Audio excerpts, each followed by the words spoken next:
30 বাংলাদেশি সহ 211 জন বন্দীকে নিজ দেশে ফেরত পাঠিয়েছে মালয়েশিয়া।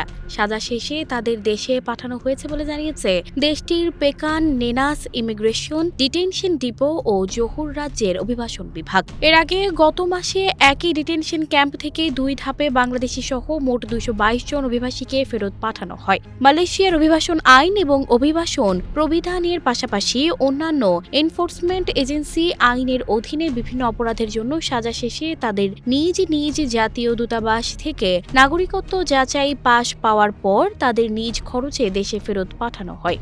সেই সঙ্গে তারা যেন ফের মালয়েশিয়া প্রবেশ করতে না পারে সেজন্য তাদের করা হয় কালো তালিকাভুক্ত। রাজ্যের অভিবাসন বিভাগ এক বিবৃতিতে জানায়, 19 সেপ্টেম্বর পেকান নেনাস অভিবাসন বিভাগের বন্দী শিবির থেকে সরাসরি কুয়ালালামপুর আন্তর্জাতিক বিমানবন্দর KLIA 1 এবং KLIA টার্মিনাল 2 এর পাশাপাশি স্টুলাং লাউড ফেরি টার্মিনালের মাধ্যমে মিয়ানমারের 103 জন, ইন্দোনেশিয়ার 70 জন, বাংলাদেশি 30, থাই 7 এবং 1 জন কম্বোডিয়ার নাগরিক সহ মোট 211 জন বন্দীকে নিজ দেশে ফেরত পাঠানো হয়েছে।